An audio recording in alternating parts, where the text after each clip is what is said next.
చాలట్లేదు నాన్న. మీకు అప్ప చెప్పడం కోసం తీసుకొస్తున్నాడు. తప్పు అనిపించి తిరిగి వచ్చేసాను సార్.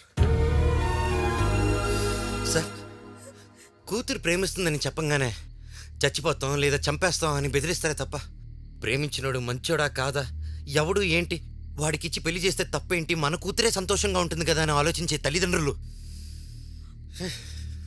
ఎంతమంది ఉన్నారు సార్? సార్, పిల్లల ప్రేమని పెద్దలు ఒప్పుకుంటారని ఒక చిన్న నమ్మకం కలిగిస్తే చాలు సార్. ఈ ప్రపంచంలో ఎవ్వరూ లేచిపోరు. మీ కూతురికి మీరు పెళ్లి చేయడం మీ జీవితంలో ఒక బాధ్యత సార్. అదే ప్రేమించిన నాకు తినే జీవితం సార్. మేము మిమ్మల్ని అర్థం చేసుకున్నాం, మీరు మమ్మల్ని అర్థం చేసుకొని మాకు పెళ్లి చేస్తే చాలా సంతోషంగా ఉంటుంది సార్. ప్లీజ్.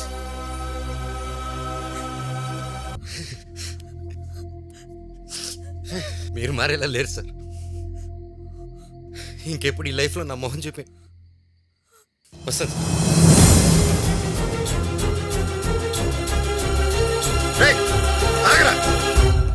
అమ్మాయిని తీసుకెళ్ళడం, తీసుకురావటం, వదిలేయటం, వెళ్ళటం అన్నీ నీ ఇష్టమేనా?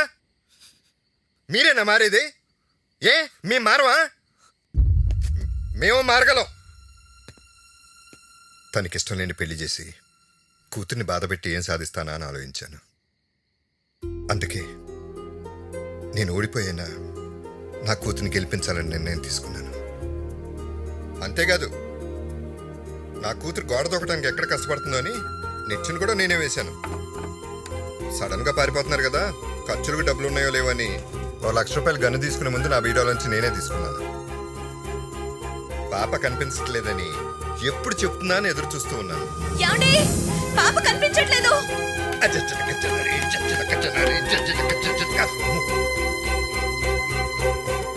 మిమ్మల్ని చంపేయటానికి అన్నట్టుగా కోపంగా గన్ను తీసుకుని బయలుదేరాను. కానీ నేను వచ్చింది మిమ్మల్ని ఆశీర్వదించి పంపించడానికి. ఏం చేసావో తెలియదు కానీ నా కూతురు ప్రేమలో పడేశావు. ఆ రోజు బావిలోంచి ఆవును కాపాడి మా ఆవిని పడేశావు.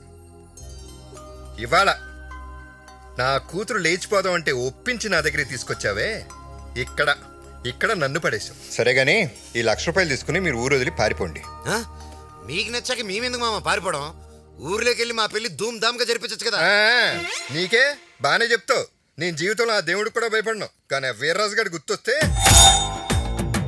వణికిపోతాను తెలుసా. మీకు మీ పెళ్లి ముఖ్యమా, నా చెవులు ముఖ్యమా? మీకు నా చెవులే ముఖ్యమని తెలుసు అల్లుడు. అందుకే మీరు సైలెంట్గా వెళ్ళిపోండి. నేను మిమ్మల్ని చంపేశానన్న బిల్డప్తో ఊళ్ళోకి వెళ్తాను. పందెం కోసం కన్న కూతురునే చంపేసిన శివరామరాజు గారికి జిందాబాద్. మీ ఇద్దరిని నేనే చంపేశానని వీర్రాజుతో పాటు ఊళ్ళో జనం కూడా నమ్మేశారు. అదండి జరిగింది. ఇలా పడిపోయేటి మామా, మీకు ఒక హ్యాపీ న్యూస్. మీ కూతురికి 3వ నెల మీరు తాతగా పోతున్నారు.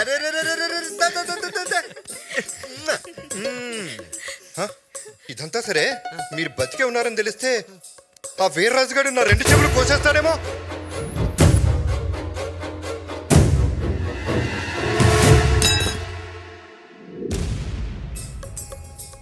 నన్ను క్షమించండి రామరాజు గారు. ఆడపిల్లల్ని తక్కువ చేసి మాట్లాడి మిమ్మల్ని అనవసరంగా రెచ్చగొట్టాను. మీరు నిజంగానే మీ కూతుర్ని చంపేశారేమోనని ఎంత బాధపడ్డానో తెలుసా?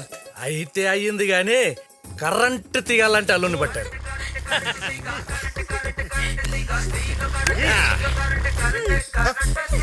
హారన్ బంద్ చేస్తున్నా లేదా అని చెక్ చేసుకుంటున్నారా? అంత లేదు, రోడ్డు మీద అడ్డంగా ఊపుకుంటూ పోతుంటే హారన్ కొట్టకుండా హారతిస్తారా? అయ్య బాబాయ్, హారను హారతి. రే, నీ రైమింగ్ బాగుంది కానీ నీ టైమింగే బాగాలేదరా.